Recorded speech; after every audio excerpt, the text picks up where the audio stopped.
Josh, we ready?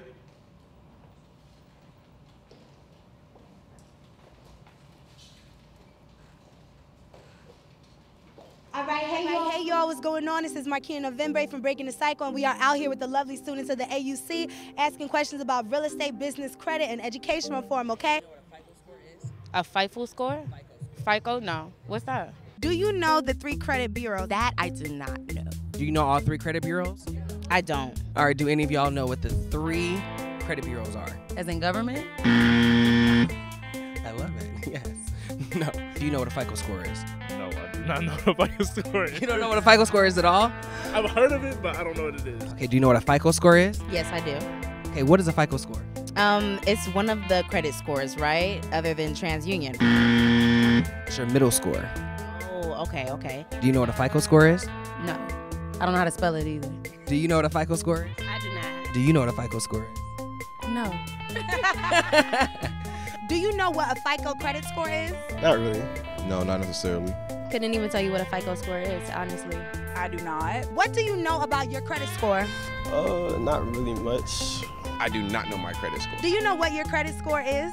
No, I do not know what my credit score is. Have you ever been offered credit while you were on campus? Like loans, credit cards? Oh, all of that. Loans, credit cards, and you know, I've taken it all. I've taken it all. I know you guys see all those student credit card things.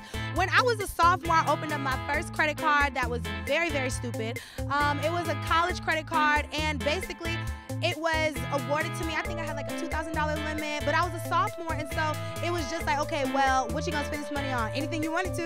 And so I didn't have any knowledge of actually, you know, smart spending, actually figuring out a plan as to how I'm going to pay it back, where I can build my credit score up. So I started credit cards with no knowledge of anything about credit, and that is something that I wish I could do over, but there's no mistake, so now I know better.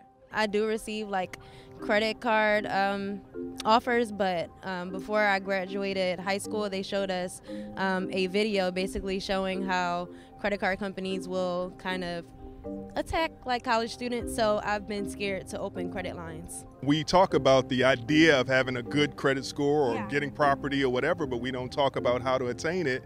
And then we don't talk about the free willy spending that places like this, and I'm not talking about AU centers per se, but I'm talking about the ideology that comes out of places like this to spend without looking at what depreciates versus what appreciates. I think we lack literacy, just period. Like, what can you do with credit?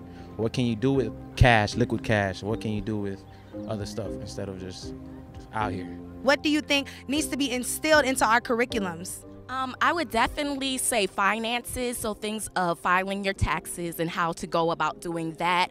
Also checking your credit, how to build your credit. We need like a financial class that will help us more. What would you like to see taught more in the educational programs? Definitely financial literacy. Honestly, I feel like I've never learned really much about anything regarding this stuff, like especially in school. Like I had to like really learn on my own, like ask my mom. I know that if you have credit, it's easier to do things, and if you don't have credit, it's kind of harder to do things. Taxes, generating wealth, keeping wealth, buying properties, investing. That actually should be started in the middle school and just increasing the high school level. I think that if you wait until college to start learning about wealth and knowledge of wealth and investing, it's too late at that point. I think the education system needs to like focus more on getting students ready for after college and not the process during college. There is a desperate need to have an education around the value of preserving your credit score. It's something actually should begin as early as elementary school and then made as part of your introduction to college. Make it a mandatory section to be covered in the introduction courses for freshman students. I would say school is lacking pretty much how to build your credit. They have like events and seminars, but that's not enough. We actually need a class on how to fix your credit. We need a class on that. Also, how to make investments, how to build your wealth, real estate, stuff like that. So, are you looking to join the workforce, or are you looking to go into entrepreneurship? Entrepreneurship and investing. I'm not really trying to work for nobody. I'm actually looking to be an entrepreneur and own my own contracting business. I'm doing the workforce thing now, but that's just a backup to fund my business that I'm coming out with very soon. I want to initially join the workforce and then get into some entrepreneur roles later throughout my career. Black entrepreneur, black monopoly. A lot of students come here already entrepreneurial. We have the barbers and the hairstylists in the dorms, you know, as well as other types of businesses, good and bad. Many colleges really mess us up in terms of promoting what's next for us in terms of business ownership, because the average student walks away with so much debt. From elementary school through much of college, you are socialized to find a job, get a job. I think, especially for African Americans in general, that there needs to be an entrepreneurial spirit that's driven. Again, just like literacy, the concept of being an entrepreneur is something that should be enforced. But I think schools, the current structure of the educational system is job-oriented. And so that is something I think that is inherently problematic. You could stretch that in terms of even the work we do sometime with men who are getting out of prison, and they make them take job training and placement courses as opposed to teaching them to be an entrepreneur, because if you own your own business, you've essentially recreated yourself. So I can have a felony. However, if I start Angel's Plumbing Company or Blue Light Plumbing, then suddenly Blue Light Plumbing becomes who I am. So we need to train and teach people to become entrepreneurs and recreate themselves in that regard.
American education reform is to help us nation build and to equip us with the education that we have yet to receive, because information is evolving and it's changing, and that means the education system and the curriculum should be evolving and changing as well. Do we all agree with that? Yes. Awesome. I'm going to read you guys what the American education reform is. The American Education Reform Initiative is rooted in providing everyone with the opportunity to receive a proper wealth education that is currently not being offered in grades K through 12 and even on the collegiate level. The general public is often denied or simply not made aware of the skills, resources, and knowledge in the areas of real estate, business, and credit to build wealth the way that 90% of millionaires do in this country. By providing students with the tools needed to succeed in life and business, we can effectively marginalize the wealth gap and significantly reduce poverty systematically. Do we all agree with that? Do we think that's something that's needed? Do we think we can really benefit from learning more about real estate, business, and credit and help us walk into entrepreneurship and adulthood and really live life the way we're supposed to live life? Yes? Awesome. Well, I wanted to bring up someone who we have decided to partner with, and we're so extremely happy that we have a queen like this queen I'm going to introduce, who's on campus, boots on the ground, really trying to provide resources and education and knowledge to break generational curses, to break poverty, to break sexual abuse, violence, domestic violence, and really help us economically through her organization. I want to introduce the founder of Breaking the Cycle organization, Miss Marquina Novembre.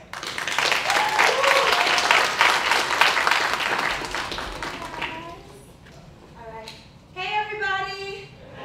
How y'all doing? Great. How y'all really doing? Great. Okay, amazing. Yes, thank you guys so much for coming out tonight. I'm extremely excited about the work that we are about to get into with these amazing people over here. just like she said, my name is Marquina Novembre. I am a proud graduating senior from this very illustrious university, Clark Atlanta University. I started breaking the cycle January 20th of 2016. I was just a young kid out here trying to change kids' lives like my administrators and teachers had changed my life. So that's where the root of this organization comes from. It is my sole honor to be presenting to you all this wonderful and amazing couple right here, presenting to us this amazing curriculum. Real estate, business, credit, like those are the main things that should be worked into our curriculums right now, especially on our black campuses, because we have the right to take our community back. And that's how we do it. So I'm really excited that all of you guys came out today. This is just the beginning, and I'm super thankful, and let's get it started. Thank you so much.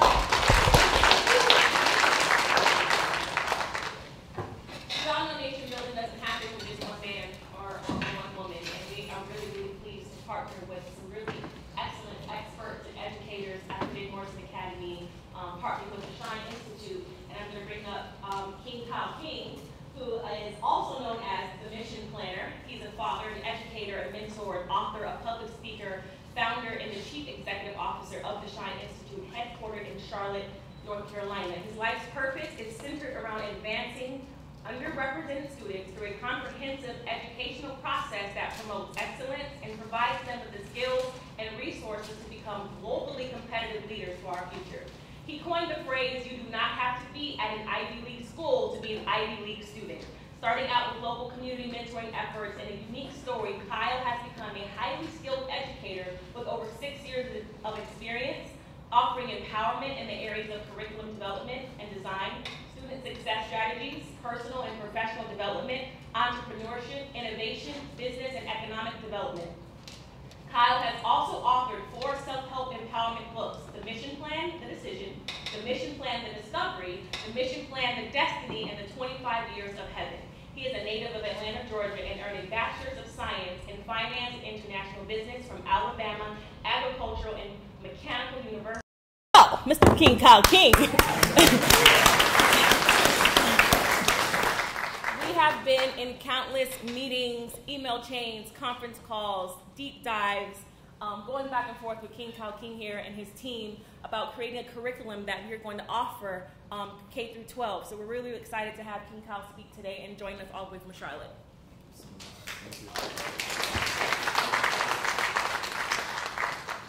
So I want a raise of hands. Who is a believer in something? Who is a believer in educational advancement for the next generation of our students? So the majority of us. So I like to break down statistics. I like to really teach through facts, not opinions. And throughout the 20th century, the United States educational system, as we once knew it, was extremely flawed. Teachers were not adequately trained.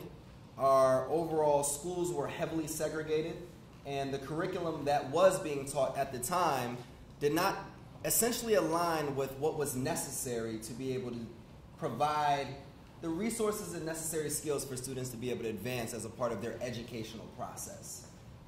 A half a century of reforms, initiatives, and some investments mitigated some of these issues and some of these challenges. However, schools are still widely recognized and regarded as inefficient.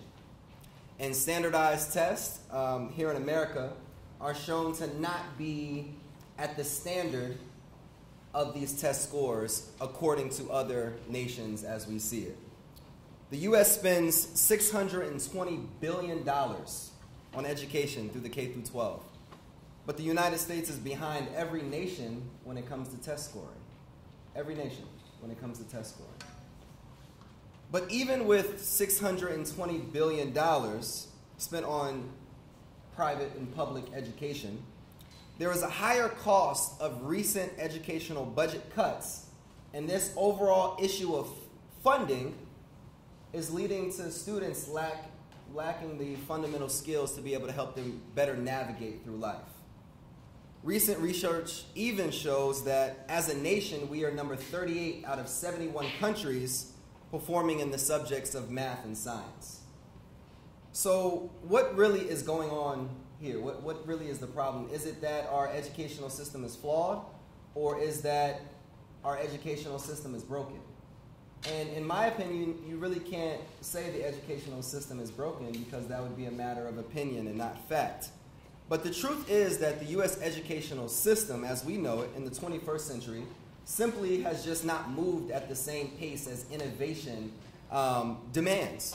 And it is such an importance for us to bridge the gap between academia, as you all are sitting, and industry, to be able to connect the leaders in wealth education with the leaders in educational empowerment, so that we can help you guys, we can help our K through 12 level students understand that you do not have to be at an Ivy League school to be an Ivy League student. But not just that, we want to be able to provide them with the necessary resources and skills for them to not just prepare for a multiple choice exam, but to better equip them as they navigate through life. As such, it is difficult to render a one-size-fits-all approach to all of these different educational issues. Whether it's the U.S. school systems said to have inadequate teachers because of the lack of job security, the lack of training, the lack of incentive to be able to be a teacher. As we know, higher paying jobs are not really teachers. They're not the educators. Teachers, as we see, are underpaid, undervalued, and sometimes inequipped to be able to lead classrooms and be able to make that transition to leading boardrooms, to be able to create policies to influence the rest of our students. With different political policies that have been established, even it allows students to transfer during the middle of the year from lower performing schools to higher performing schools, leading to overcrowding, leading to an imbalance in our school systems at our public Title I schools as well. So we can look at all of the problems, we can look at all of the issues and obstacles, but what we do here, as once a former student, as once a former college graduate, and now the Chief Executive Officer at an educational enterprise, the Shine Institute, we are focusing on partnering with the J. Morrison Academy to infuse, like I call it, educational innovation with the company that is leading an industry, to better equip, educate, and empower the next generation of our future leaders. What does a 4.0 GPA truly mean? What is the importance of a 4.0 GPA if we don't know the necessary process to home ownership? What is a perfect SAT or ACT score if we can't perfect building equitable relationships? Or we don't have the master's degree, but we know how maybe to master the art of articulation or conflict resolution. We may understand how to look at an LTV or the importance of a FICO score or how to read your credit report.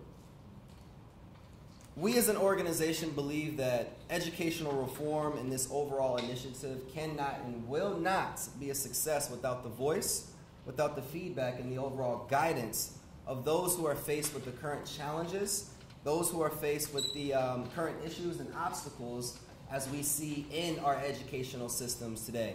So we have compiled a list of educators, teachers, administrators, counselors, different youth, people that are interested or involved in the youth around the country to be able to build advisory councils to better help us navigate through some of the issues within the school systems, issues within the communities around the school systems, and then also connect us with policymakers to be able to better equip not just our teachers, not just our students, but our economy with what is necessary to be successful as a whole.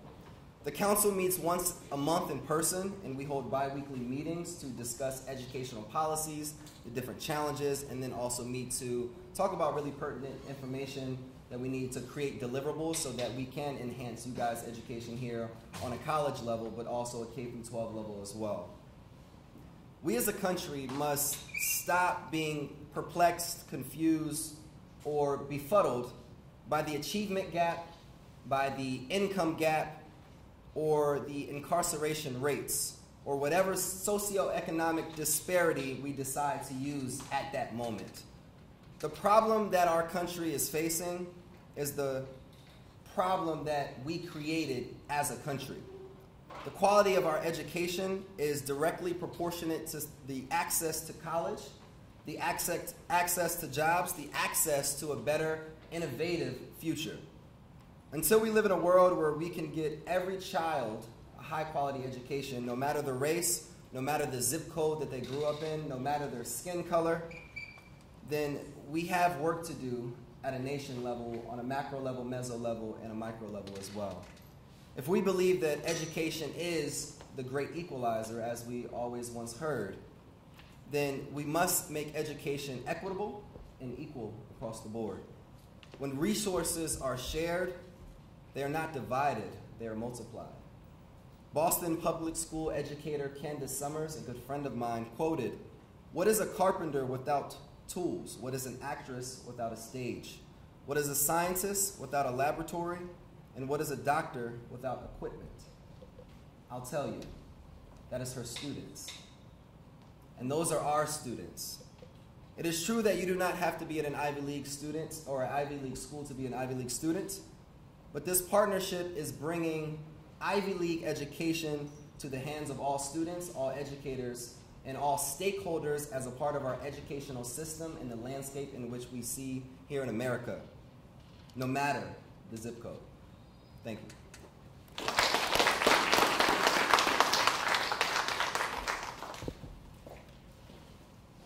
Thank you, King Kong King.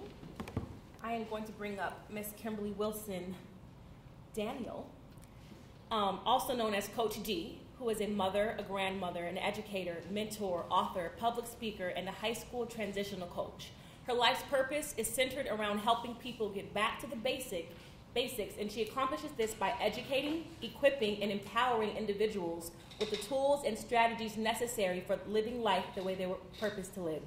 Kimberly is a college and career center advisor in Atlanta, Georgia, and she is a high school business education teacher, after school at-risk program coordinator, FBLA advisor, teacher, mentor, and summer bridge coordinator.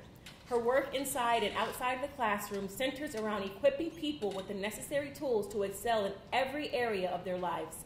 A highly skilled educator with over 17 years of experience, Kimberly offers empowerment in the areas of personal and professional development, curriculum design, classroom instruction, team mentorship, student success strategies, relationship building, technology integration, soft skills, parent involvement, entrepreneurial ventures, and women's empowerment. She's the ideal empowerment speaker for audiences at middle and high school assemblies, summer camp programs, parent meetings, and after-school programs as well, colleges, conferences, luncheons, and church events. Kimberly has authored 3 self-help empowerment books, God Was Waiting on Me, How to Survive High School, and Start Right, Stay Right.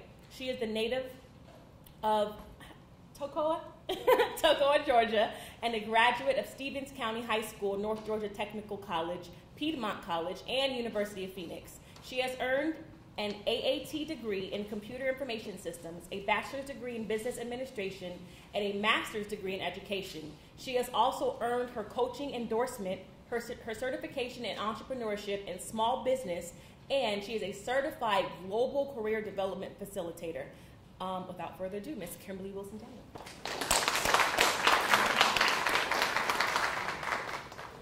Good evening, everyone. First off, I want to thank Kyle, Jay Morrison, Steen Morrison for welcoming me to their team. It's not often that educators are brought to the table and our opinions are asked.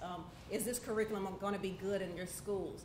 And to be offered that opportunity to be an active voice in this has been amazing. So I am so proud to be a part of this. When I think about RBC, there are a couple of things that do come to mind. I think about collaboration between businesses and community leaders. That's what they're bringing to the table. I think about giving the educators like myself and administrators an active voice in whatever curriculum that they're going to be developing, because we are the people. We are those that are in the trenches having to develop, having to deliver their curriculum. So they're giving us an active voice in that design. I also think about being asked to come to the table, and in our first interaction together, the question was asked, what can we do to help you? What do you need? How can we support you? You don't hear that often when someone is getting ready to develop curriculum that is going to be in K through 12. Often we go to a professional development, the curriculum is given to us, we're expected to implement it. sometimes with little to no resources, but we are expected to make miracles happen through that curriculum. So again, I am so proud to be a part of this initiative that is going to bridge the gap between academics and the real world. I am fortunate to be a CTAE teacher, which means I get to meet those kids on a different level. I'm not having to push math and social studies and English and biology, any of that. I'm actually getting to deliver those real world principles that are going to make them successful, not only in college and after, but right now as teens. Being an entrepreneurship teacher, it allows me to help these kids understand that you can own a business right now. You can have good credit. You can invest right now. And being able to partner and implement the RBC into my classroom further drills that home. Because what I do see in my classroom or with these kids is breaking that cycle or that mentality that I have to graduate from college, I have to graduate high school, I have to graduate college, then I get a job.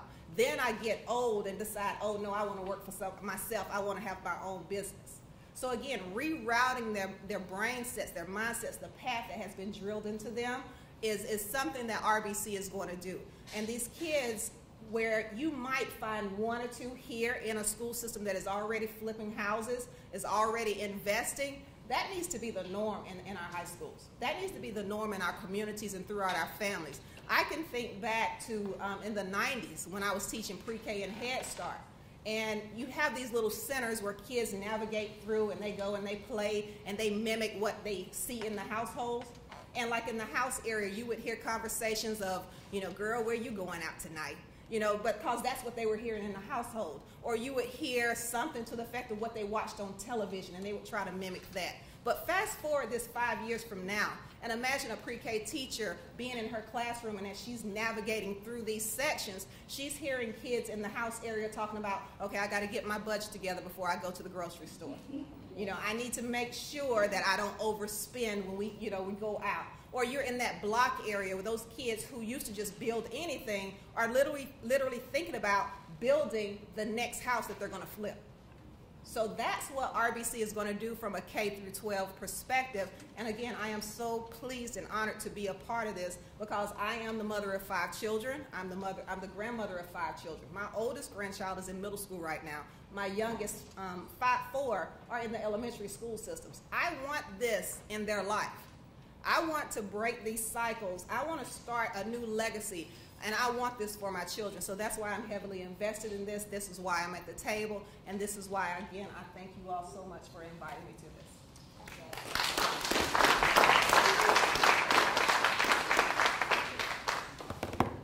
Awesome. So without further ado, I have the absolute pleasure of introducing my husband, the visionary of many, many initiatives, and most importantly, this initiative, AER, Mr. Jay Morrison, who is probably a modern-day superhero. Literally, I think he should walk around with the cape.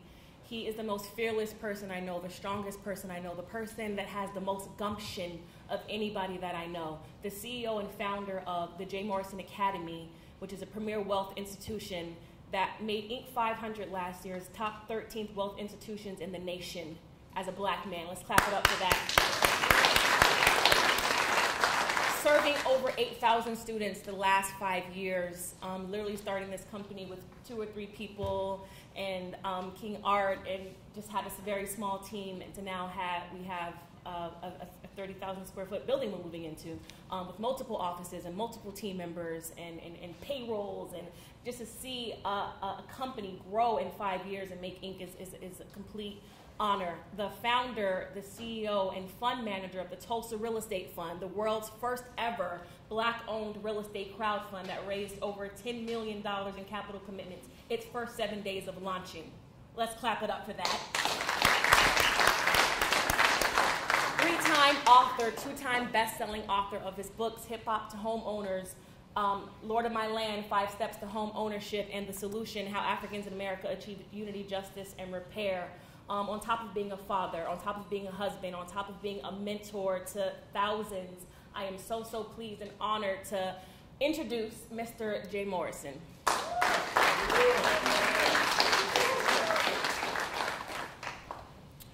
So in preparation for today's press conference and public service announcement, I was thinking about my emotion. I speak out off of emotion from the heart.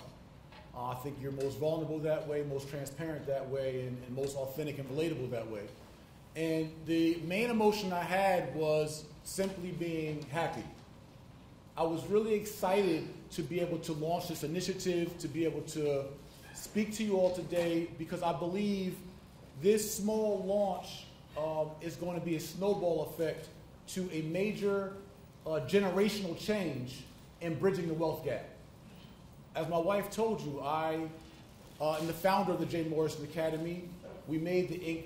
5000 last year, number 588 fastest growing companies in the country, number 13 fastest growing educational companies in the country, as well as launching the Tulsa Fund and the millions of assets that we invest in this stellar, if you will, business or entrepreneurial resume.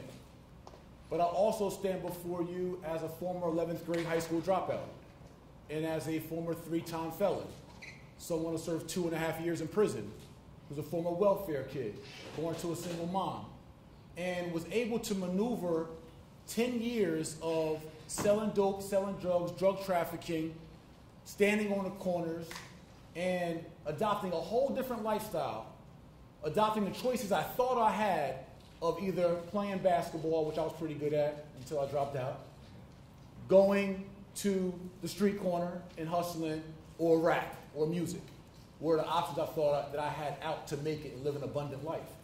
And so from 10 years, from 15 to 25, selling dope in the streets, over 7 different prisons, 2.5 years in prison, and adopting a lifestyle which I thought was going to be a dead end for me at 25 years old. At 25, I left the street corners of 10th and Springfield in Newark, New Jersey, and I walked into a mortgage company and became a loan officer and began to take my street superpowers and from the corner to the corner office. And I legitimized myself with no college education. I got into the mortgage industry. I bought my first 2-family property, then began to get another 2-family property, became a landlord, ended up building houses, wholesaling houses. I got my real estate license to get the commissions on the houses that I was buying. As I was doing loans, getting the mortgage commission on what I was buying. But what I also was doing is that I was intricately and intimately gaining a financial education. So when I say I was happy about today's press conference, why I was happy about it is that that financial education that I got the hard way at 25 years old, coming out of the streets, where when I entered that corporate world, I didn't even know how to send an email. I was confused as to how this thing worked. We had church phones and cell phones, so we didn't use emails on the corners. And so I didn't even have those technical and fundamental business skills, but was able to grind and learn my way in the industry to where I made my first million by 28 years old as an investor, developer, a loan officer, and a realtor, into my way of managing 2 mortgage companies by 28 years old. I then took those business successes and ended up running over 36 businesses in my career, everything from school uniform collections to record labels to entertainment companies, having nightclubs and restaurants, liquor licenses. And I took my shots at entrepreneurship, all while building and managing $1 million of either my personal real estate portfolio or consulting and coaching others on building their real estate portfolio. So again, back to me being happy is that from the time I was 25 to now 38 years old, so for the last 13 years, maybe going on 15 years of business, I've been able to amass this wealth of wealth education. And I got it the old-fashioned way, and during this journey, in 2012, I wanted to kind of excel in my real estate career. So in New Jersey, where I was currently staying, I Googled what's the richest town in New Jersey. And Alpine, New Jersey came up. Alpine, New Jersey was the richest zip code in all of America. And so my goal was to take my success from the urban areas in which I developed real estate to see if I could be one of those multi-million-dollar celebrity realtors selling $1 million houses. And so I went to Alpine, New Jersey, and I took 9 interviews in 2 days. And I ended up coming across this company, and their real estate sign were on all the lawns of all the big estates and all the big mansions in the richest town in America. I couldn't even pronounce their name. It was Sotheby's, Sotheby's. And so I walked into Sotheby's and I talked to the manager of this office of the most prestigious and richest town in New Jersey, Sotheby's being the leading luxury real estate company in the entire world. And I told him the same story I told you. Hey, listen, I have been successful in real estate. I have no college education. I didn't grow up in this area, I'll tell you that. I'm a former felon, incarcerated, and high school dropout who went to an alternative school to graduate. But guess what? I want to sell real estate up here. And they bought into it. They said, cool. We need someone just like you. I happen to be the first African in America man hired by that company. They had previously, that franchise had never hired a black man. And so I went into that company to sell those multi-million-dollar homes while simultaneously I had courted a New York Jets first-round draft pick to be my first celebrity NFL client. While that happened, my PR team, which just really consisted of my friend at the time, did some Google searching and found out that NBC was looking for realtors to show high-end homes on a show that aired on Sundays called Open House NYC. So they submitted my picture and a short video clip and said, hey, I got an NFL guy. They said, you know what, we're shooting a Super Bowl edition. I believe the year was 2013. They were shooting a Super Bowl edition of Open House NYC. Could you bring your client on? I talked to my clients, hey, I have an opportunity to go on NBC. Are you interested in seeing some multi-million-dollar homes that I could show you on camera? As a first-round draft pick, his first year in the NFL, another chance to be on TV without the helmet on, he said, hell yeah, I'm in. So I took my first client on NBC, and I razzled, I dazzled. We went and seen a $10 million home with the indoor pool, and that aired and got some of their highest ratings. They called me and said, Jay, we'd love to have you back. If you have any other clients, then please let us know. We'd love to feature you on the show. So I said, hell, a chance for me to be on TV and get a free commercial for my business, I'm calling every potential celebrity client I know. And so from that standpoint, I started to build a celebrity clientele of NFL athletes, radio personalities such as Angela Yee from The Breakfast Club and others, and I branded myself as a celebrity realtor. This was about my 8th or 9th year in the business, leaving the street corner, selling dope, selling heroin, supplying my corner and my block with drugs. Just 8 years later, leaving Newark, New Jersey, I'm now in Alpine, New Jersey, the richest zip code in America, selling multi-million-dollar homes on NBC. After several episodes on NBC, the NBC's Today Show called me. He said, hey, we've seen you on Open House NYC. You got a pretty good personality. Could you do live TV on Today Show as a real estate expert? I said, hell yeah, I'm in. So there I was as this 3-time felon high school dropout with no college education, now featured in front of millions of viewers on NBC on the Today Show as a real estate expert. Angela Yee then brought me on the Breakfast Club where she introduced me to the world and what I was doing for her as a real estate expert, along with World Star hip hop videos I was dropping and other marketing I was doing. And I ended up to get a viral buzz. And one of my videos that dropped did over 250,000 views in a day. And my email did about 3,000 emails in a day of people saying, hey, bro, I relate to you. Your story is, I connect. I come off that same environment. Or you know what? Hey, bro, my brother's been through that. Or my uncle's been through that. My dad's been through that. And what is it? So this is the big question. It was, what is it that you did that got you from the corner to the corner office? What was the secret sauce? Right? And so at the same time that I was selling those multi-million-dollar houses, I had caught the bug of financial empowerment. And I said, how could I give back what I know to my community? So I started to author my first book, Hip Hop to Homeowners, How We Build Wealth in America. And I was comparing hip hop analogies to building wealth. And that book did pretty well. And I said, well, if I want to be able to impact our community, how about I go and offer this assembly I put together for our youth? So I hired a DJ, had Rockaware sponsor, got some sponsors, and I would give away t-shirts, play music, have dance contests, but I would teach inner city kids about credit scores, FICO scores, what a mortgage is, or divide by 3 rule of credit card usage, what real estate actually is, how you buy real estate. And in a matter of an hour, 15 and 16-year-old inner city kids were able to tell you what a FICO score is and how you find it, what a mortgage is, what appreciation is going up in value. So my first speaking engagement was February 10th of 2012, and 450 kids in Carteret High School were able to connect and digest this message. I literally shed a tear on stage. I then went around New Jersey to 30 high schools that year, to East Side High in Patterson, which is the Lean On Me movie. I went to their high school. I went to Malcolm X Shabazz in Newark. Went to some of the worst schools in the city educating on finances. But as my viral influence was growing, so many young adults and adults were saying, could you mentor me? Could you be my apprentice? How can I learn the secret sauce? And so I said, I can't mentor or coach 3,000 people, and by trade, I'm not an educator. I don't know curriculum, or curriculi. But I do know that I had the information on how to maneuver through the business world, maneuver through the real estate world, maneuver through the credit world to be able to make millions. And I knew that it wasn't as hard as I thought coming out of Somerville, New Jersey and Plainfield, New Jersey, where I grew up and thought you needed $30,000 or $70,000 to buy a house, where credit was just something you just burnt up to get some, and who the hell cares about the cards?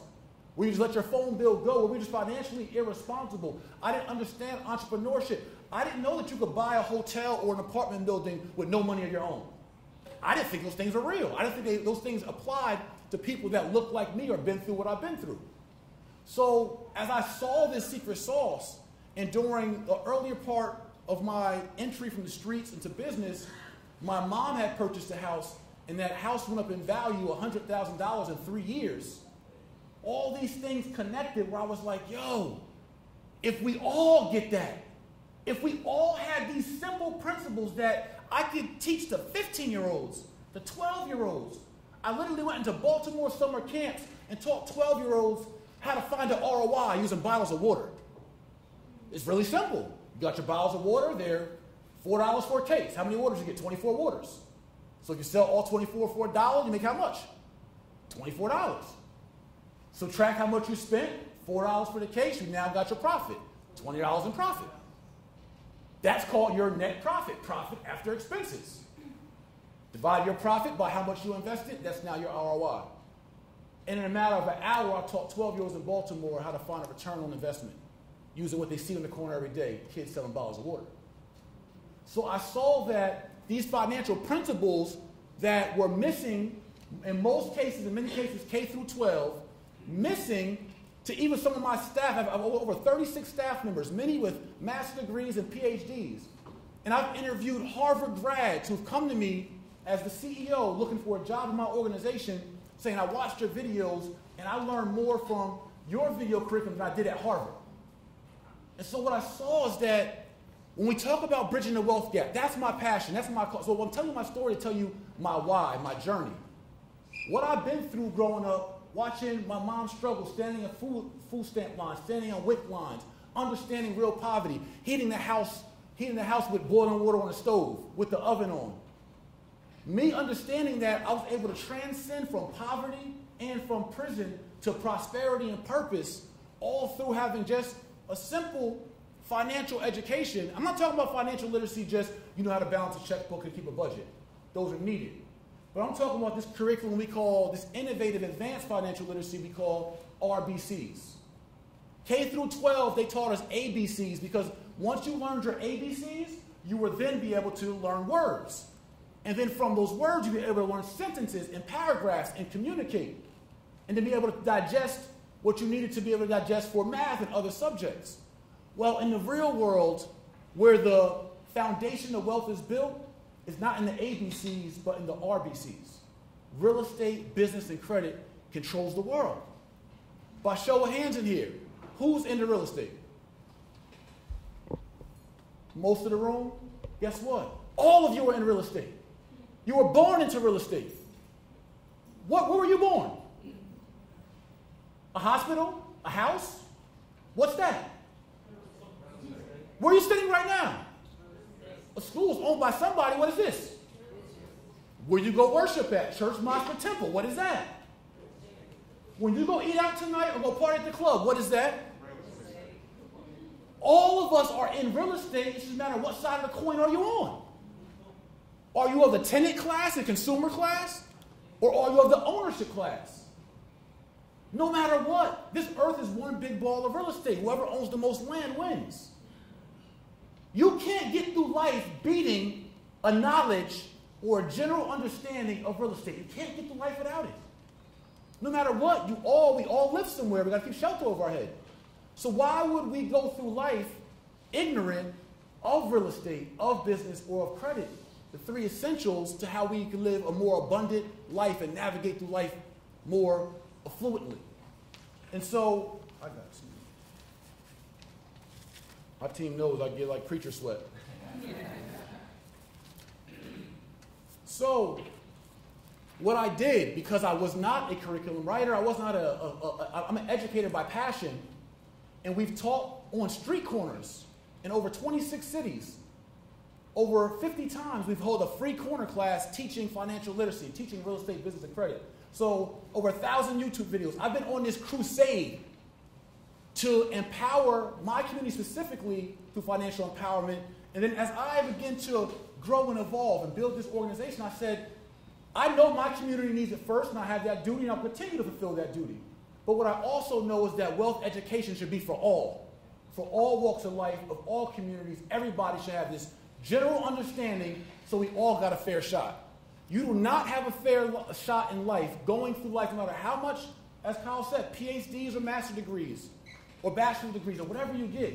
You're still not giving yourself the easiest shot and chance to be successful in life if you don't have that basic understanding of real estate, business, and credit.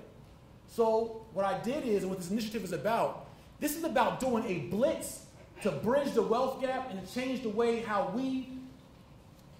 to change this stat that 10% of Americans own and control 88% of the real estate in the country. 10% of our population own and control 88% of the real estate. This is just not a real estate conversation. What it is a wealth conversation. That 1% of the country controls 99% of its revenue. So the point is, I said, how can we effectively eradicate that? How can we mitigate that? How can we change that? Instead of just marching, protesting, and boycotting and complaining, let's put together a comprehensive curriculum that's digestible and relatable that we can offer not just to the adults that we've been offering through the J. Morrison Academy, online classes and boot camps and workshops and coaching. What would it look like if everyone had an equitable and equal education, K through 12, and in college, and at home through parent training, and in the secondary space? What if everyone, what if kindergartners, think about this over the next 12 years. If next year, as we roll out this American Education Reform, our innovative RBC financial literacy curriculum, imagine over the next 12 years that this class of high school students, all the way down to the K students that started, everyone started learning about real estate, business, and credit all through K. 1, 2, 3, 4, 5. It's familiar to you your whole life. LTVs, ARVs, cap rates, ROIs, down payments. None of that stuff is foreign to you. Because if you are speaking a language of your native language in a foreign country and their language is foreign to you, it's much harder to maneuver. You can't live your best life in a foreign land speaking a foreign language. You need to speak the language of the land. But the language of the land of life is economics. That's how wealth is built.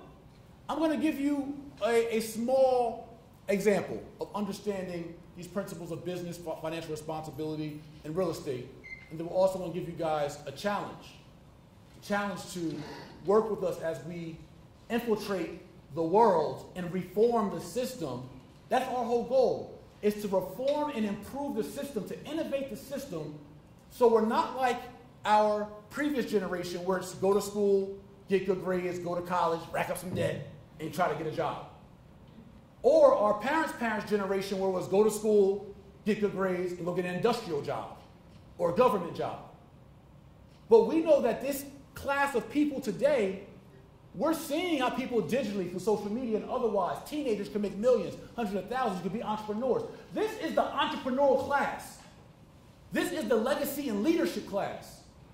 And in order for us to leave the legacies we want to live and be the leaders we want to be, we must be equipped with an economic understanding. And so if we can innovate our school systems and we can partner together to innovate and reform the system to be able to offer basic, it's not as complicated as we all think it is, to offer basic but necessary fundamentals. See, we think the problem is funding. We always want grants. We want money, money, money. This is why 90% of lotto winners go broke. Why 78% of NFL athletes file bankruptcy 2 years after leaving the NFL. Money wasn't the problem. You think you can throw money at your problem. It's not the funds, it's the fundamentals. I can give you $1 million today, and most people go then spend it on liabilities. Or not understand the tax implications, or not understand how to make that money make money for you. And so money is not our problem. It's the understanding and the strategy that's our problem. But we can eradicate that with an effective curriculum coming from someone that's understood building wealth, who's been in the process of building wealth, and who has the passion and ability to translate through partners like the Shine Institute and others we're going to ask throughout the country to take this knowledge and this passion, take what we have amassed and learned. I used to call myself Black Robin Hood because my goal was to steal the game from the rich and then come give it back to the poor. Hey guys, look what I found out. This is how they're creating corporate veils and LLC strategies. This is how you're buying or syndicating apartment buildings with no cash or credit. Here's how you can bounce back from bankruptcy. Here's how you can do this. Here. Like all that stuff is out there. But it's only those select few people that really have the different information. But if we all had that information at our disposal, we'd all be able to make more financially astute and critical decisions and choices about how we maneuver through life. And if our next generation have it even earlier than what we're getting today, they now come out of life and they come out in a more amazing way. So I want to show you generationally how this can have a big impact. I want to give you 2 examples. Can I see that water, please? Excuse me.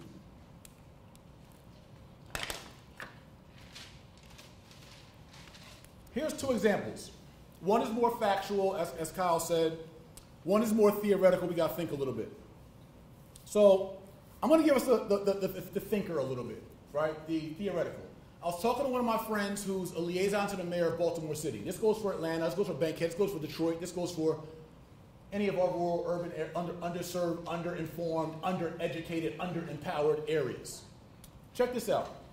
If we use our imagination, imagine the kids of Atlanta and Bankhead, the kids, or anywhere in the city, the kids in Baltimore, in Detroit.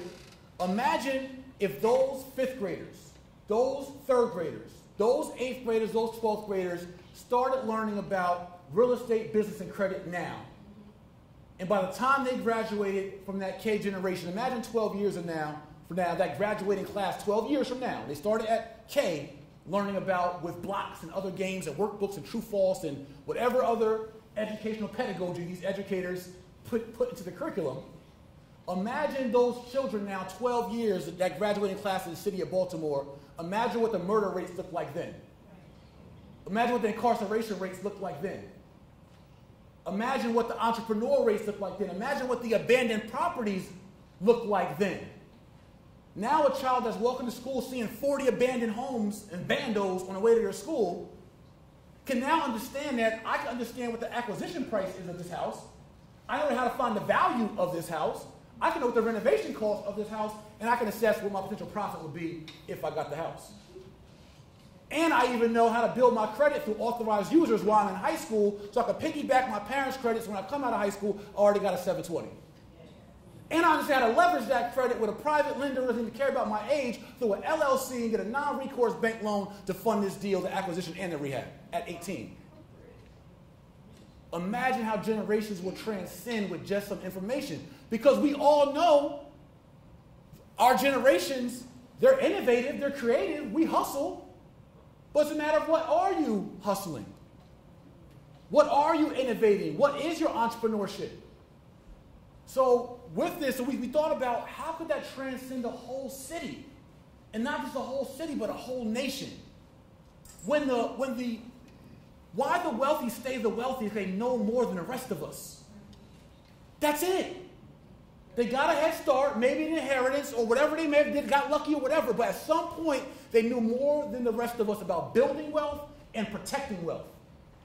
But those things are not, they're not rocket science. It's not as hard as your biology or your trigonometry or algebra 2. These are very simple principles that we all can adopt, and that's our mission, is to give everyone the opportunity to have the same information and playing field that the top 10% have, that the 90% of us never ever would have gotten. And when you do that, you change the paradigm, you change the possibilities. So now the same 16-year-old kid who sees the opportunity of hanging out, selling dope, or maybe getting in some trouble, or stealing a car and joyriding, also says, man, I'm about 12 months away from this credit score jumping, and I can go out here and make some money for myself. Or I already have an LLC at 15 years old, my parents as my guardian on the LLC, but I'm the manager. But I understand what an LLC is and what the impacts are and how I can use it to collect YouTube money from views on my YouTube account and treat that as a business. These principles will, again, give us choices, will give us options, and now you have more people believing in the possibility of possibilities, as opposed to thinking that wherever you come from, rural, urban, middle class, or otherwise, that it's a dead-end area and all I have is work and employment to be my way out. And that's what I'm the messenger of. So as we get ready to challenge you all, I want to give you my factual scenario. Yes. So my factual scenario, let's talk real money. I could, and I will right now, I'm going to give everyone a wealth tip. It's going to take about a minute. But it would mean a 90% ROI to your family and $18 million to your next generations to come for your family. So check this out. This is just, again, the principle of when you know and have an understanding of wealth. If everyone here, for your family, if your family were to get everyone in your family, 10 people, just say 10 people in your family, and all of them were to get a $2 million life insurance policy at about, just say, $200 a month. So each person in your family will spend about $2,400 a year to maintain a $2 million life insurance policy for if anyone died, right? Just 10 people. So 10 people times $2 million is how much? Is how much? I'm not tricking y'all, 20 million. 10 people times 2 million is 20 million, right? So if you took 10 people in your family and said everybody's probably going to die in about 80 years, accept it, we're going to die. Now, over that 80 years period, if everyone were to pay $2,400 a year to maintain a $2 million policy, you would spend about $1.9 million as a family over an 80-year period on your life insurance. That $1.9 million investment over 80 years would net your next generation $18 million of cash profit, untaxed. That's how you could change generations, having a general understanding and knowledge. That simple. That's the game they've been playing out here.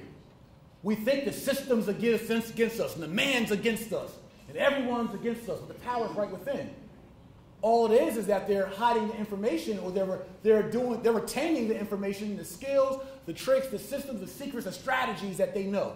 And it's not their obligation to give them back to us. But now you have me.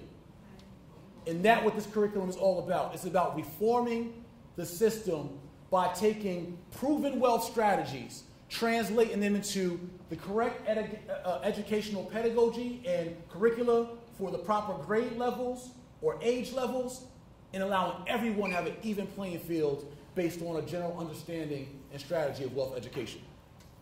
That's the AER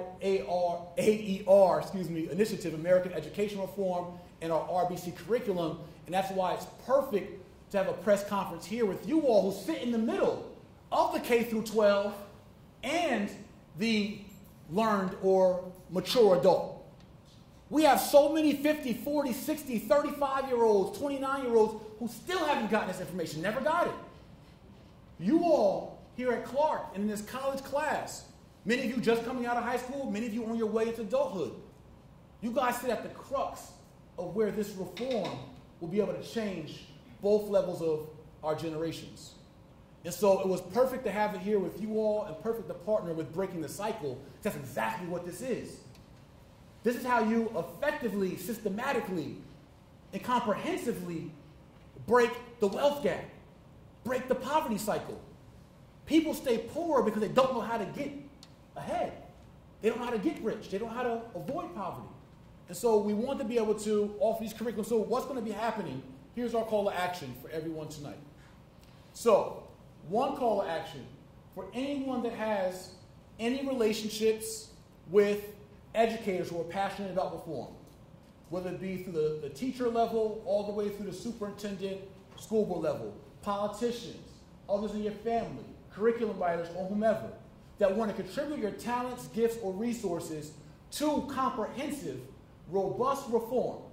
This is something that we know works. We have the data from our last 5 years of teaching all throughout the country, and we know what's missing. And now we're going to be piloting this curriculum in K through 12 schools in the next 60 days. And we'll have K through 12 stats and measurables on this pilot, and then rolling this robust curriculum out to schools throughout the nation in the 2019-2020 school year. And we'll be offering our college version of the curriculum, a parent version, so the children aren't leaving school coming home to parents who are ignorant. So now the children come home learning RBCs, the parents who are familiar and have an understanding of RBCs. And the college kids who are coming home with RBCs. And through our adult curriculum that we offer online through JMA. So we comprehensively give everyone an opportunity to have an even playing field when it comes to building wealth. And so our call to action, if you guys can, anyone who wants to support, follow us, learn more, dive in for yourself, for your family, for your community, or for this national agenda, our website is AmericanEducationReform.org. That's AmericanEducationReform.org. Also at Instagram at American Education Reform. So that's the call to action for those who say, you know what, I believe with your mission, I believe with you all's message, I believe with the possibility of possibilities. And you know what, I too understand that if our next generations, K through 12, or for the rest of our lives here, had an advanced wealth education, we would change poverty, we would change crime, we would change recidivism, we would change the paradigm shift, we would change these opportunities. Right? So that's our call to action, AmericanEducationReform.org, or the Instagram, American Education Reform. Now, our second is a challenge. On our website, AmericanEducationReform.org, you can /challenge, right? So the whole website /challenge. Or if you visit our Instagram, you'll see a text code. You can text the number. And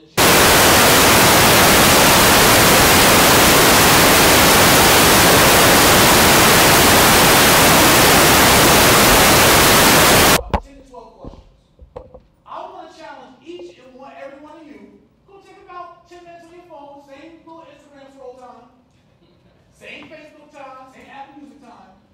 I want to challenge all of you, live stream, everyone who's watching on every platform. Adults, teachers, educators, superintendents, everyone who's present. I want to challenge all of you to go to AmericanEducationReform.org /challenge, or get to the challenge from our text code on the American Education Reform Instagram. And I want you to take our 12-question quiz. It's on real estate, risk, and credit. Simple questions. And test yourself and see how financially lit you are. And it'll tell you the answers afterwards, so that option. But this is a way for you to be able to assess yourself, how ready am I really for the real world, and potentially building wealth, having financial freedom for my family or any other thing above. And so that's our challenge for you, is to challenge yourself first, to see how financially lit you are. And then send that link forward to your friends and family. Make that the game. See how the top 5 to 10 people in your circle of friends, after you take yours, don't tell them your score first, then challenge somebody else to take theirs. See if they're more financially lit than you. And let's start really assessing for ourselves where we stand when it comes to the real skills that matter in us succeeding in life. And then once we do that, then you'll be able to know what you need to do next in order to build your financial vocabulary and strategy understanding so that you can be a better asset for your family for the next generations. And so again, everyone live stream as well. I thank you all for attending. This is Luke, Rich, and Cycle, who are playing their part, contributing their resources to us. Again, it's all about being change agents. My selfish play here is legacy. I wanted to figure out what can I do to leave a legendary mark for my last name when I leave here. And I infiltrate and reform the system with an advanced, not like basic financial literacy, but advanced financial literacy and wealth education. If we can do that, this could be a legendary move for all of us. And I thank you for those who will be joining us on this reform agenda and initiative. Thank you.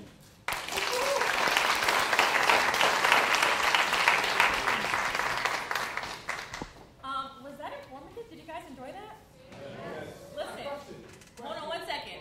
We go to motivational speeches and seminars and listen to podcasts and radio shows all the time, and there rarely is a call to action, and there rarely is a call to action that we actually act upon. So Jay gave you a call to action. I should have saw everybody take their phone out, click on the website, go to the Instagram. We just started the Instagram page today, and there's about 50 of us in there tonight. If we don't have 50 more followers tonight, we're not doing it right. Take out your phone, follow us, American Education Reform, click the link, use the text code AER2019, and let's go. Let's get started. When someone's offering you resources, take them. And that's what we're here for. We wanted to end early enough to take Q&A from our audience. So whoever has questions, you can just line up here in the middle, and we are going to end out with some good old-fashioned Q&A on this American Education Reform Day. Don't be shy. Don't all crowd the stage at once.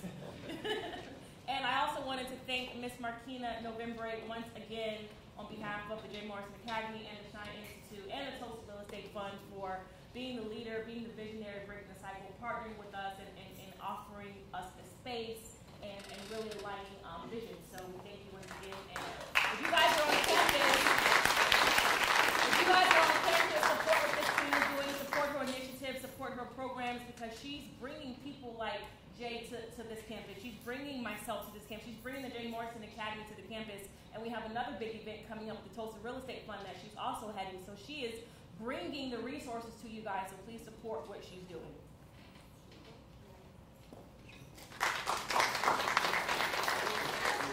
Yes.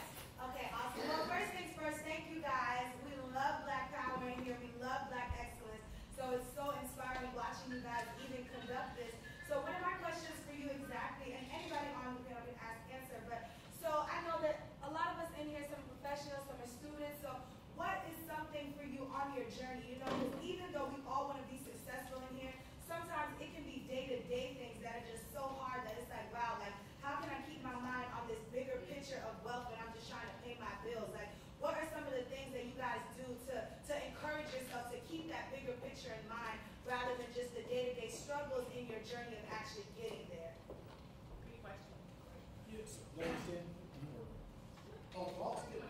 So, to answer your question, when it comes, and I've been through struggle, not just as a youth, but even as a grown man, broken, borrowed from my mom, like 29 years old, trying to figure it out. And what I've realized, what got me out of the debt that I was in, what got me out of the struggle that I was in, was when I realized that I had the tools up here to go be able to create opportunities for myself. So we use the big word wealth, and it seems all like, all right, that's just too far, big bro.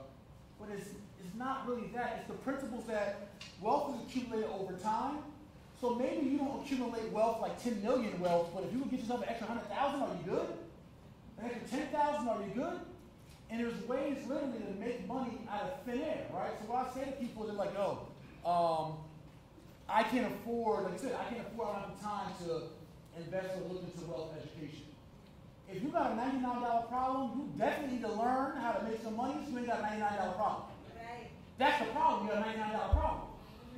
And the only reason that is because of lack of understanding about how to create opportunities for yourself, right? And just in general motivation, I think for me is understanding that while I go through my phases of struggle, because there will be struggle in entrepreneurship, this is a struggle. I ain't saying all this is pretty, this is a struggle. It's a sure struggle. But through that struggle, as you innovate through life, if you fail one business, you file bankrupt, you go broke, your credit's banged up, all credit can be rebuilt, restored, repaired. So my motivation is that as an entrepreneur with this gospel, we call this financial gospel, this understanding that we have, is that you can fall off at any time, you can always bounce back. When you understand these, that's what I tell you all, these general principles, ain't no falling off. So that was it. So I just I have that level of confidence and power and vigor because it's like I know I can always create an opportunity for myself. I did want to add, Queen Martina, I think a lot of the times we're on this entrepreneurship kick, right? We all have these big grand goals for our business, for our career ideas, but I'm also really big on personal care first, because you can be a millionaire all day, but if your health is failing, if you're not a good person, you know what I mean? Taking care of yourself and setting small goals is what keeps me motivated. Small goals, I'm talking small goals like making your bed every day, forcing yourself to make your bed every day, forcing yourself to do something so small and minuscule like floss every day. I told myself, I said, I'm gonna floss every day. And don't act like we all floss every day, because we don't. But I literally said, I'm going to floss every day. You've asked my assistant and my husband. I floss every day after every meal. And it's like, now it's something like I make myself do it just so I can say I did something. I set a goal and I accomplished it. And things that are going to elevate you as a person, like reading, taking walks, meditating, stretching, working out, eating more fruit, drinking more water, so you can be the best entrepreneur you can be and the best businesswoman or man you can be. So self-care and really setting those small goals is what keeps me motivated.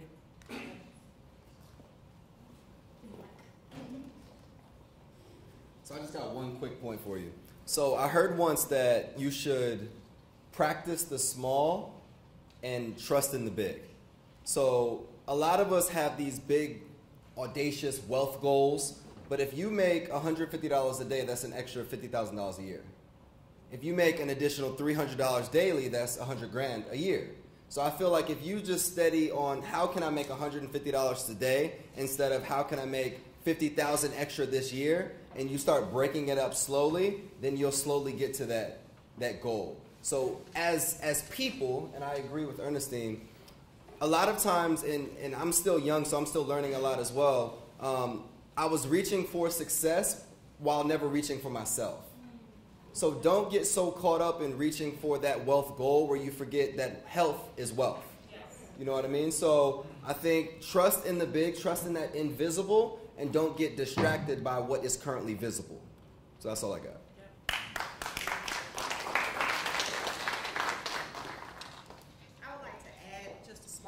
Well, at the age of 13, that was my oldest daughter's age. She was 13. My youngest child was 6, and their father was killed on a motorcycle. And so here I am. I didn't have any of these financial principles, anything like that. I'm thinking life is going to go on like it's supposed to, but this tragic event happened in my life. And after that, things started to spiral out of control financially, made a lot of mistakes. I mean, if you can picture me one evening in a Windstar van running from the repo man. You know, I'm running all over my little small town because he was not going to take my only means of getting my kids. But I mean, I'm outrunning the repo man. So it was like an actual live reality show in my life. And so going through life and having to experience what I've experienced and knowing I have those 5 children and those 5 grandchildren, I'm not allowing anything that I did, any mistake that was, you know, considered a mistake to hold me back. And so I use everything that I've done in school, in class, wherever I've been to make sure I'm making a difference in the kids' life that I change right now. So that's one of the things. I want you to understand that you're going to have mistakes. You're going to have up days, down days. Entrepreneurship is not a pretty picture. It's not. I know Instagram shows you the glamour. It shows you the limelight. But there are days when it's tough and it's rough and things don't go as you planned them to go. But what I want you to do is stay the course. Because who I was those years ago is nowhere near who I am today. The students who come into me at 9th grade and they believe in what I say and they believe in what I instill in them, they're nowhere near the kids they were in 9th grade when they graduate from high school. They're nowhere near where they started college and who they are when they end up finishing college, or they have their businesses in college at the same time. So stay the course, understand trials and tribulations are going to come, get your meditation prepared, implement meditation daily into your life, breathe, and understand that you are creating a legacy. Your mistakes are a part of your legacy. You can use anything that goes on in your life to better your life and those lives that you come in contact with. So, thank you.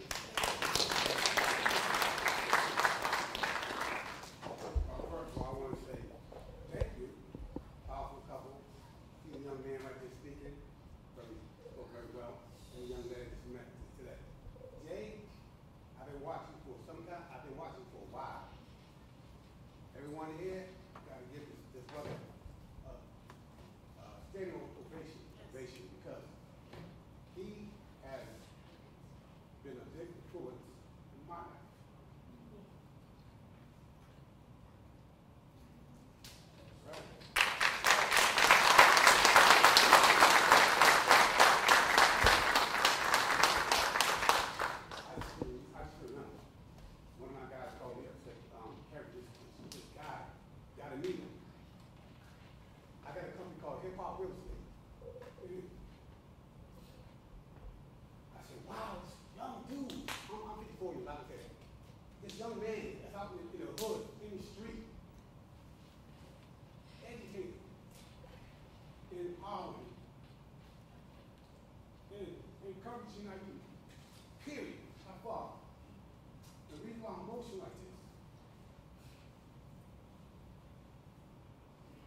He's doing the exact thing. You want to empower young people, our culture, our people, our community, about financial literacy, real estate, business. I do media work, and I'm a real estate broker in 4 states. This young brother, what he did for me, just motivated me. At that time, when I was going through, I can't stop. So to see him still doing this, I watch this brother, this young man get married. I watch him on social media, still doing it, still hustling, still grinding. Time. He puts in his time. I don't want to fucking swear, but he puts in his time. He can't get that time back.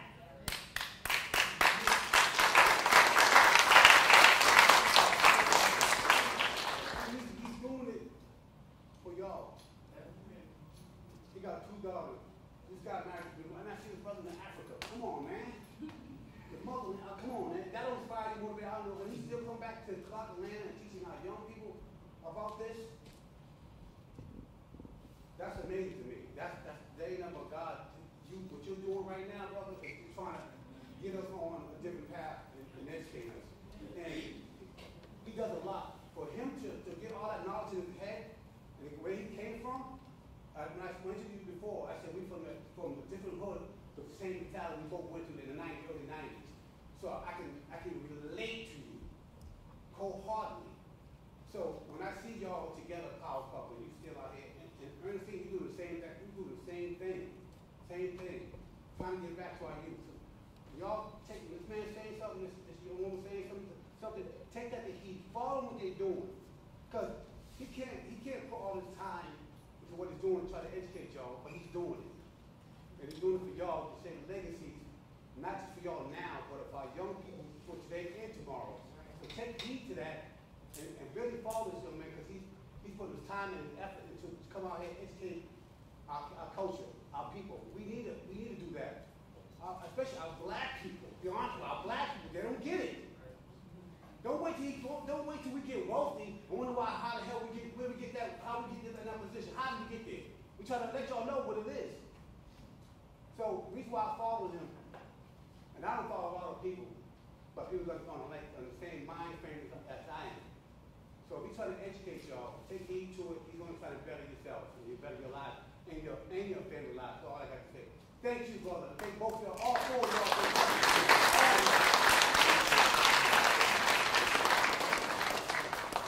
Yes, please. Hello, my name is Latanya. Down. I just want to say thank you to all you all for being here, and I really do honor you and take my hats off to you, because, like you just described, you are doing work that is going to affect generations to come, and just what you stood before us and expressed and everything that your vision is just so huge, and it's really going to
started our own school system, and it's a new school system where we're not having to run into red tape, and we're not having to deal with our bureaucracy where people say, well, no, this isn't going to work here, and it's too advanced, it's too, it's a lot of that skill that we have to deal with even within our own culture in some of our public education schools. But I have a vision that we can start new school system, even with the models that you teach with crowdfunding and all these things where we can buy the block and we can buy up land and buy up buildings and start schools and we're teaching the curriculum and it's being pushed out there and nobody can say, no, you can't do this or this can't be, trying to minimize it or in a box. So first, thank you for being an educator. So let's give her a round of applause. So I heard a few questions. The first question was that you would, well, really a statement that you would like to join the movement. So I'll get your contact information after this. And your initial question was the pushback. To answer that quickly, yes, there's going to be a lot of pushback. As we look at traditional educational systems, our educational system in America, not trying to get into too much politics, was built by business. Was built by a few wealthy families. And our educational system, as we know it, was an incubator for employees. And as we have gotten into the 21st century, as we know it, innovation has outgrown our educational system. So it's kind of hard to keep up. Now, it's not saying that students or schools don't have the resources, because I spent time in Fulton County schools this week. They have, broadcasting centers and graphic design centers and all these different things. However, what we're starting to see is that educators aren't necessarily equipped with the adequate training to be able to teach a real estate, to be able to teach a business course or a credit course. It's hard to give constructive criticism for things that you've never constructed, and that is the USP, our unique selling proposition as an organization, is being able to create a curriculum and programs and materials for educators to be able to be better equipped, for parents to be better equipped, and for students to gain that true value that they deserve. So yes, there's going to be a lot of pushback, but that's why we're leveraging those relationships and really being able to communicate that this curriculum isn't just for black and brown students. Now, we are black and brown people. However, it is important for an economy to grow and truly empower by way of diversity. So no matter your zip code, no matter your income level, we want to be able to provide wealth education, high quality wealth education to all, not just ours. Because if all are benefiting, we are benefiting. And our traditional educational system was not built for black and brown students, but we are reforming it by way of teaching all students that this is equal and this is equitable and this is what education is truly supposed to be. Thank you.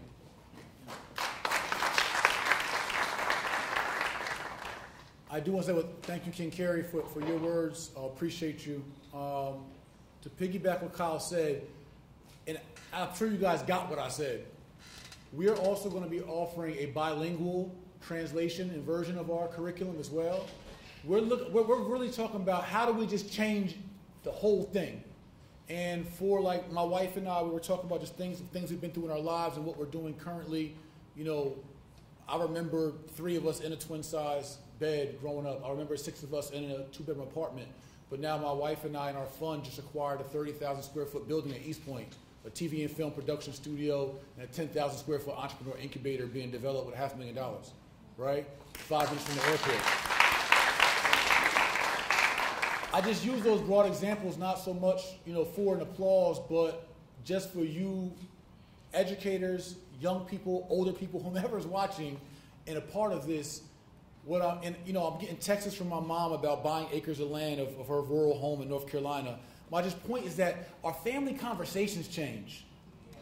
Our whole thing kind of changes when we all get hip to the game. It's not like some of us, it's still in your mind, you still say, nah, I can't do that, Ma.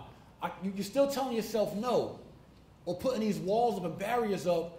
And so part of why we want to teach at K through 12 is so you leave high school without those barriers. You don't no longer have that. One of the biggest things I often hear as a wealth educator in the streets, and I've done a 24-hour corner class on Lee and Abernathy, What I mean is I got up at 6 a.m. on the corner with a flip chart and taught a class every other hour for 24 hours straight, from 6 a.m. to 6 a.m. on the corner, teaching the same thing. And what I'm saying is that I could burn myself out screaming at the top of my lungs, but by making a sophisticated educational curriculum that we all can tap into forever, at colleges, churches, private sector, libraries, wherever, we now change the whole game and level the playing field. That's how dynamic this opportunity is for all of us. And yes, ma'am. Thank you all, first of all. Thank you so much. I followed you two for a while, and now I'm going to have to new people to follow. Thank you. My name is Ashley, first of all, and I actually have a tax company, and last year I kind of transitioned into where I wanted to be more about financial literacy, financial education, and just really giving the people this information that you say that's not available. It's something I might sit there and comprehend and research for hours, but someone else might not do it.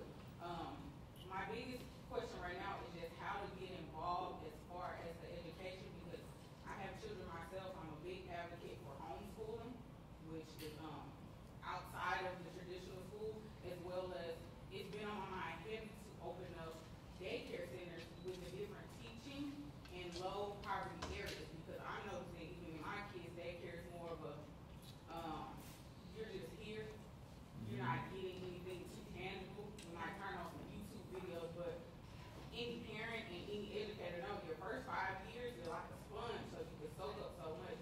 So I just really want to know how to be involved to where I can get it maybe in daycares and as far as having it as a norm for homeschooling as well. Yeah, so for anyone that's super aggressive about this, and thank you for attending and willing to participate, right? Like that's the whole thing. It takes a village to raise a village and to save a village. You could definitely see King Kyle King afterwards. He's going to be willing to give his number out and all of that for anyone who's super serious about it. For those watching online on other platforms, again, it's AmericanEducationReform.org. You can submit your info there on the website or contact us form or email us info at American Education Reform.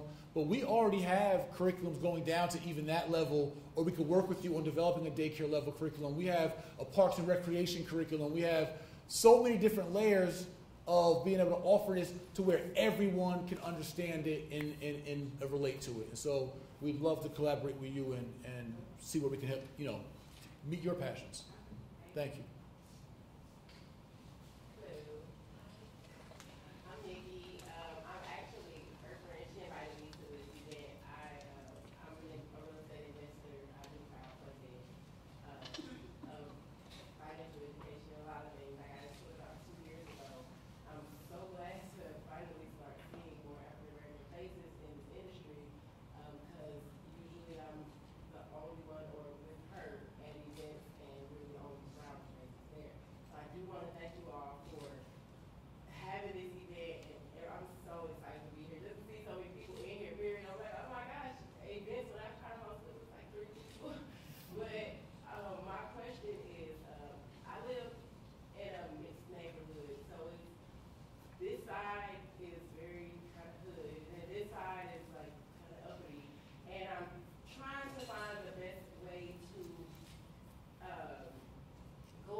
You want to know the ghetto secret to how you save the ghetto?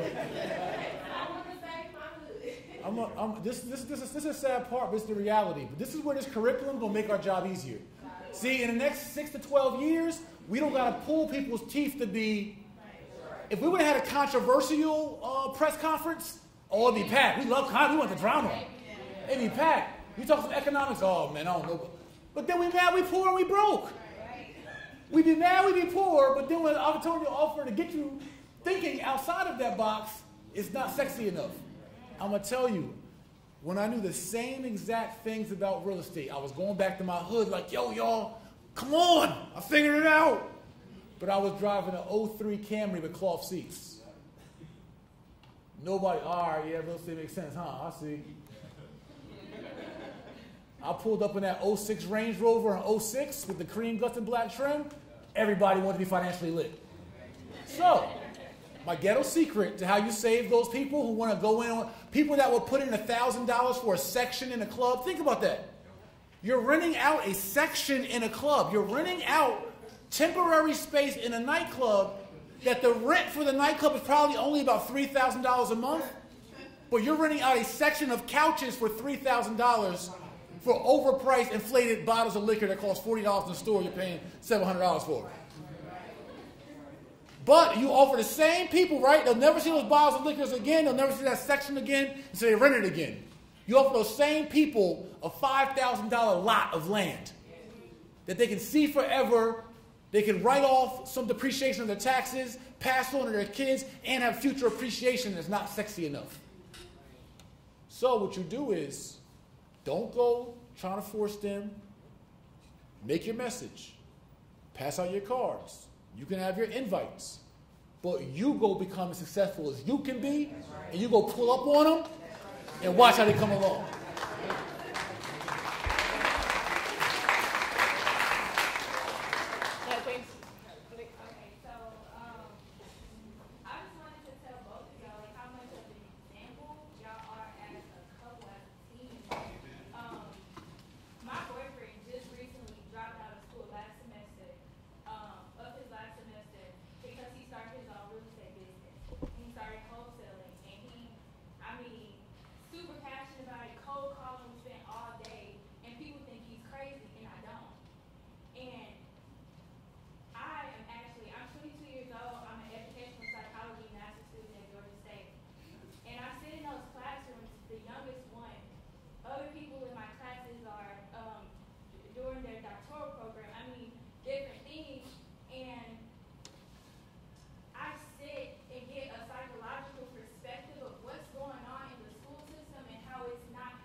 The answer is really to, that's what we want. That's what the call to action is, not just saying, hey, I'm Jay Morrison and I'm rolling out a curriculum. Right. No, we saying, yo, we got a blueprint. We got something that's real and tangible that can empower all of us to be change agents. So if you resonate with this message and you know that this is needed and it will change lives in your sphere of influence, wherever that is, come partner with us. Yep. Come join forces with us. Come link with us wherever city you're in, whatever level you're at, whatever level of education or passion or whatever, come partner with us. And if you're not an educator or in that sphere, then come learn from us and with us to give back to yourself, your significant other, and your family. At least be the pioneer of your family in regards to wealth education. If you don't want to be so for your extended community or school or church or whatever organizations you're part of. But we want, and like, if we all collectively link arms together, and we have an educational board of over 30 educators already, who aren't here, some are here today, some aren't here today. But if we all come together and say, look, we know this is missing from the financial side. Like, I think everyone agrees, and I think I'd love to see, I want everyone to take that challenge we gave you, to take our 12-question financial literacy challenge. And I'd love to see where everyone's at, but we all know that it's needed. And so again, link with King Kyle King. For anyone, again, watching who has to leave out, AmericanEducationReform.org. Put your info in, send us an email at info@AmericanEducationReform. And we're going to train you. What Kyle whispered to me is like, you all who spoke, we want to train you to be better trainers and to be able to teach this curriculum within your schools, communities, daycares, Ks, 12s, colleges, you name it. We just want to be some muscle behind you. Yeah. Thank you, Quinn. I want to piggyback on that point. The young lady that spoke earlier about homeschool, where are you? We are developing also a homeschool program, virtual program that we talked about today, so digital as well as in class. So that would be something for you once you do get those daycares and those facilities, that you can also partner with us to be able to have the access to the material that your homeschool students can learn from as well. And then the young lady, is it Ashley? Did I get that right? No? I didn't get that. You're Ashley, yes, Shania. We want to be able to work with you, just like Jay said. So you and your boyfriend, if you're into the real estate space, and Ms. Kim Daniels spoke with me earlier, that you are the type of person with that psychology background that can work with those administrators, that can work with those counselors to be able to talk about a different perspective. A lot of us look at education as it's 2 + 2 = 4. There's a lot of other mental factors and economic factors that goes into students either being able to excel or students being apprehended from their true potential. So we would love to work with you. I'll get your contact information after this as well.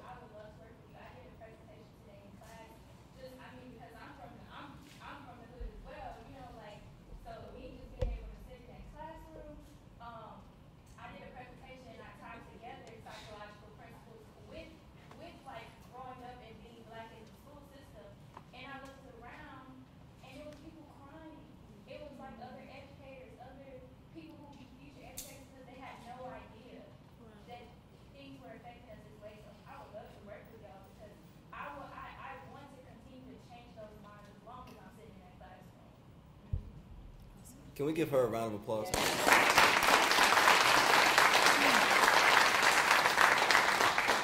right, family, we are getting ready to close out, but I want everybody to take your phone out right now, whether you text it to yourself, email it to yourself, or write yourself a note. AmericanEducationReform.com is the website. .org is the website. If you want to partner with us from the education standpoint, I want you to email King Kyle King. It's K.King, K.King@theshineinstitute.com. That is a direct email that he wanted you guys to have tonight.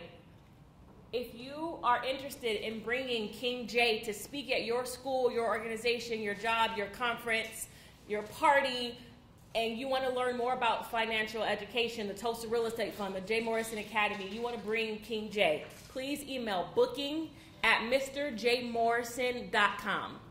You want to bring the corner class to your city. You want to have him come lecture, have us come lecture, have us come teach.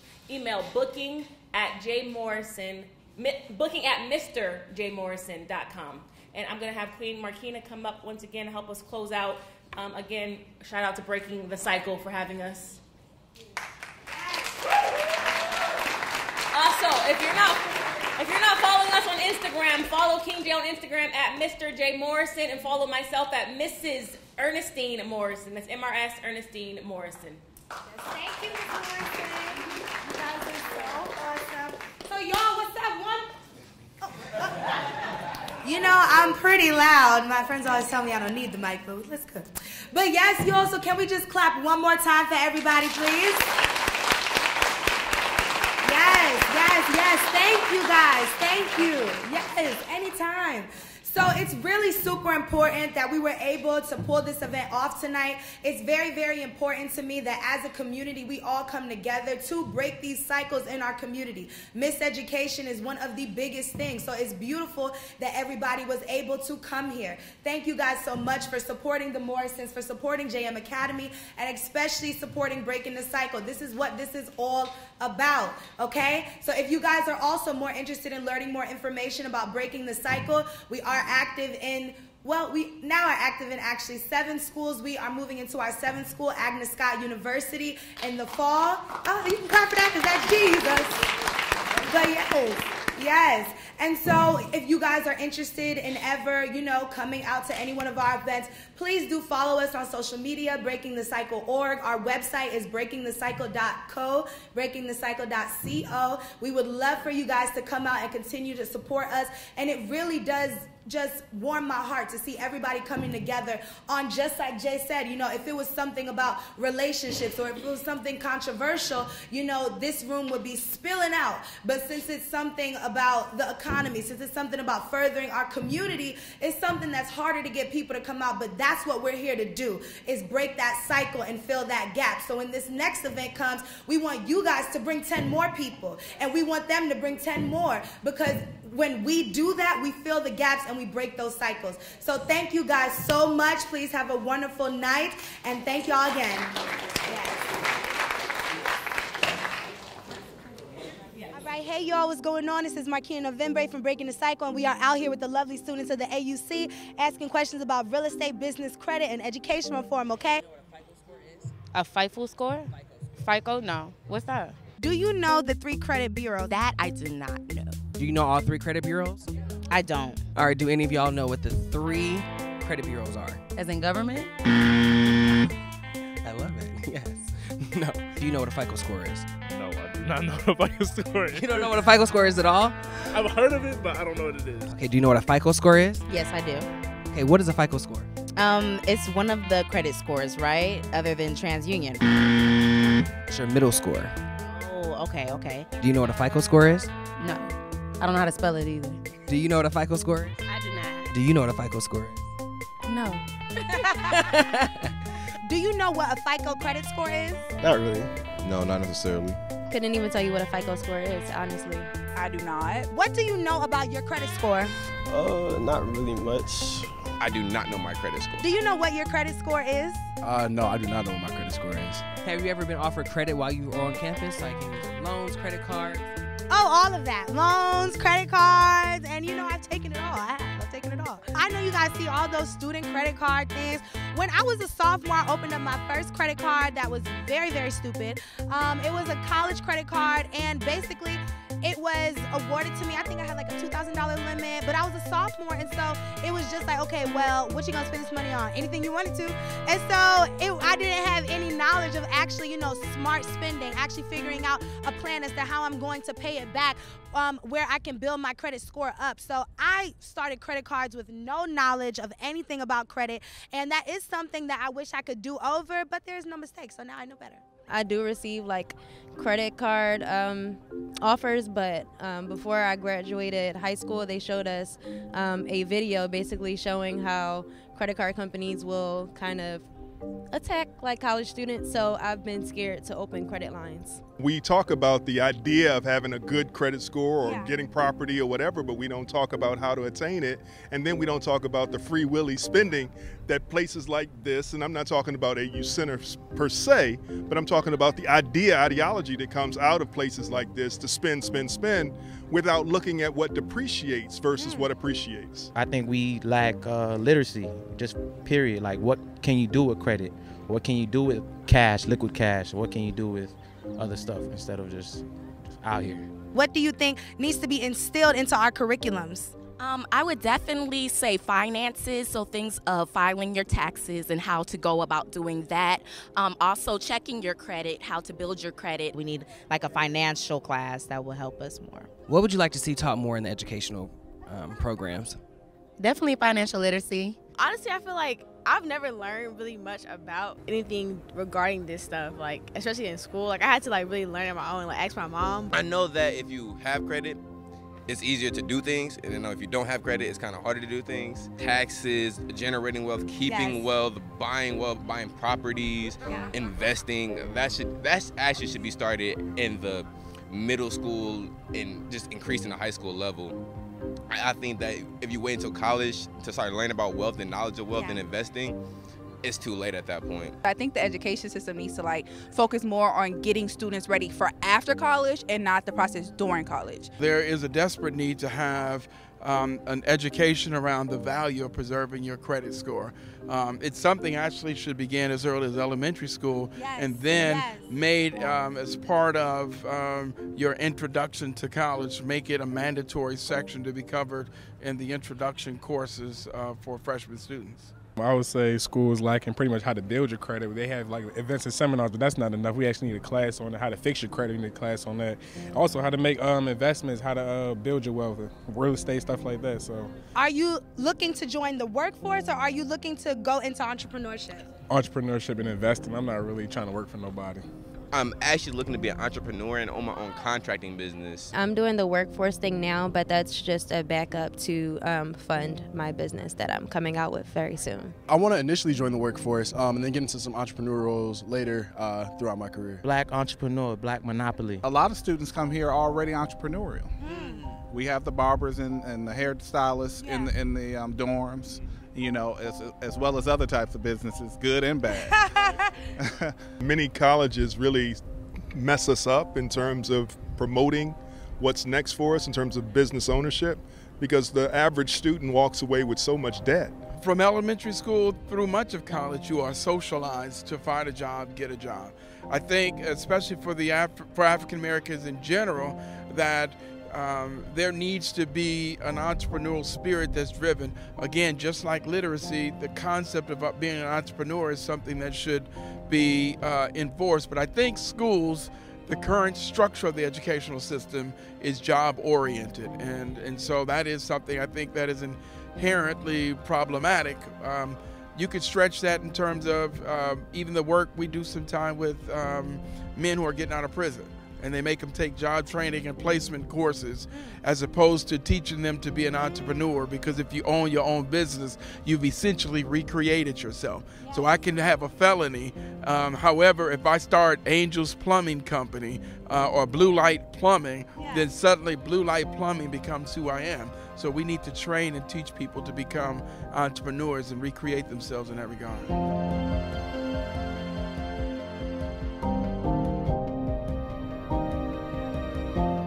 All right, hey y'all, what's going